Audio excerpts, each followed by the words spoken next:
노다지 썰전입니다. 오늘 파마 리서치. 정말 뜨거운데요. 2025년 2분기에 뭐랄까 어마어마한 실적을 보여줬는데 과연 이 기세가 이 질주가 계속 될까요? 아니면 이제 좀 숨고르기에 들어갈 타이밍일까요? 저는 2분기 실적에서 보여준 그 강력한 모멘텀 그리고 유럽 진출이라는 날개까지 달고 계속해서 날아오를 거다 이렇게 봅니다. 글쎄요. 저는 좀 신중하게 봐야 한다는 입장입니다. 아시다시피 3분기 전망은 회사 쪽에서도 스스로 좀 보수적으로 보고 있고 비용은 계속 늘어나고 있잖아요. 그렇죠? 그리고 해외 시장 성과도 아직은 뭐랄까 좀 물음표가 많고요. 이 반짝하는 성장에 가려진 리스크 요인들 이런 걸 좀 더 냉정하게 봐야 하지 않나 싶습니다. 아니, 2분기 실적 보셨잖아요. 바로 전분기 대비해서 매출이 20%, 금액으로 치면 무려 230억 원이나 뛰었어요. 특히 그 핵심 제품, 그러니까 우리 연어 DNA에서 추출한 그 PN 성분 있잖아요. 그걸로 피부 자체의 재생 능력을 키워준다는 리쥬란. 네, 이 스킨 부스터가 정말 대단했죠. 국내 의료기기 쪽에서만 12억 원이 늘면서 성장을 그냥 이끌었고 외국인 관광객 매출 비중도 30%까지 확 올라왔어요. 이러니까 당연히 매출 총이익률, 그 GPM이라고 하죠. 원가 빼고 남는 이익률이 70% 초반대를 유지하는 거 아니겠어요? 이게 그냥 운이 아니에요. TV 광고, OTT 광고에다가 인플루언서 활용한 B2C 마케팅까지 정말 공격적으로 투자해서 브랜드 인지도 자체를 확 끌어올리고 있잖아요. 이건 미래를 위한 당연한 투자죠. 게다가 유럽 탑5 최고 프리미엄 필러 회사랑 5년 총판 계약 맺고 초기 최소 주문량 그 MOQ라고 하는 거 그것만 80억 원이에요. 2026년부터는 서유럽 시장 본격적으로 공략한다고요. 이게 성장 스토리가 아니면 도대체 뭔가요? 네, 그 화려한 숫자들 물론 인상적입니다. 그런데 그 뒤에 숨겨진 걸 좀 봐야 한다는 거죠.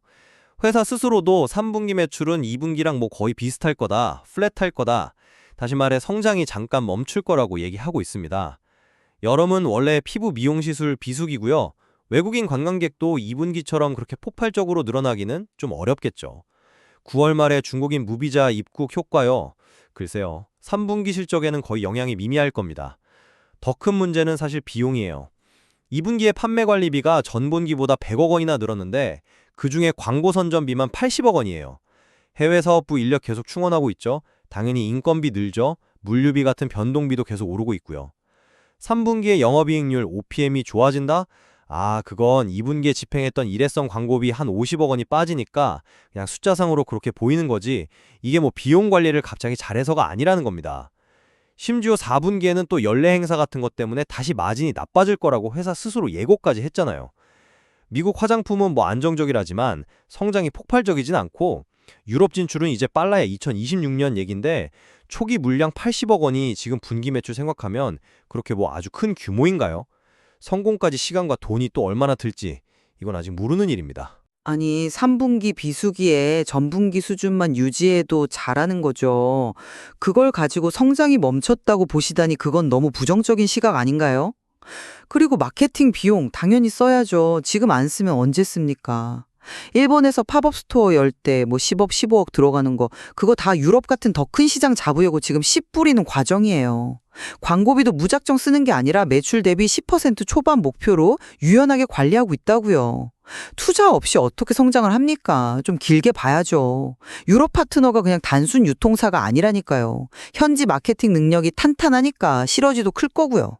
성장이 멈춘 유지가 성장주한테는 위험 신호일 수도 있다는 겁니다. 일회성 비용을 제외한다고 해도 인건비 같은 이런 고정비 성격의 비용은 계속 늘고 있잖아요. 그 구조적인 증가세가 뚜렷한데 그리고 마케팅 효율성도 좀 따져봐야죠. 그렇게 막대한 돈을 쏟아붓는데 특히 해외 화장품 쪽 성과는 아직 좀 미미하지 않습니까? 4분기 마진 악화까지 예고된 상황인데 이러면 이건 비용 통제보다는 너무 외형 확장에만 치중하는 거 아닌가 하는 그런 걱정이 당연히 드는 거죠. 유럽 진출을 너무 평가절하하시네요.